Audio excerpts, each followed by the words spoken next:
It's been an active few days. Yeah. I mean, how has your group responded, and how do you feel about where you are right now? Good. Yeah. They've been practicing real well. Meetings have been good. Things are moving right along. Yeah, I feel good about them. When did you have a sense that Adrian had won the job, and what was it that separated him? Well, we had talked maybe about a week before then, Coach Frost and I, and he talked to the staff and whatnot. And then Frosty said to go ahead and give him a talk to make sure we informed him on Saturday. Yep. I don't know. That's what took place. I don't know if you know the answer to this, but who would be your emergency number 4 guy for Saturday? I mean, if you had to get to that point. Well, let's see. We've got Adrian. Yep. We've got Bunch. We have Masker. And then who? You're coming in. Okay. The numbers. Those are our numbers right now, right? That's pretty obvious.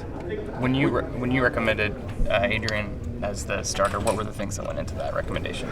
Well, it was most of the things you heard Coach Frost say, in the paper, and I think once he started getting his stroke back, particularly within the last 2 weeks, once he got that cranked up, he was ripping the ball really well, and that maybe was the deciding factor in relationship to his athleticism and all that sort of business that goes along with that. Were there corrections that he needed to make to be able to get it ripping, I guess, or was it just? It was. We talked about that cha-ching thing, and it's just a goofy way of us, talking about the rhythm of the stroke, and just in terms of the initiation of motion and getting his arm coming back, it was just slow, and it was just a matter of him feeling that and reminding him over and over and over about that, whether he was throwing the ball 35 yards downfield, throwing the ball on the run, or if he was just in warm-ups.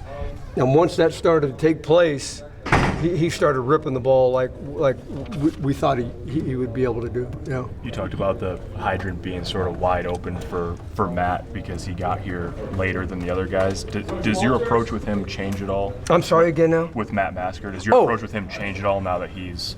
Well, yeah, he has to be more involved, so in those moments where there might be some scout team stuff, he's got to be with us, those sorts of things. Obviously, in the meetings, he understands the little shift that's got to take place as well. So he's a lot more focused than has been. He's already been that way in terms of his study.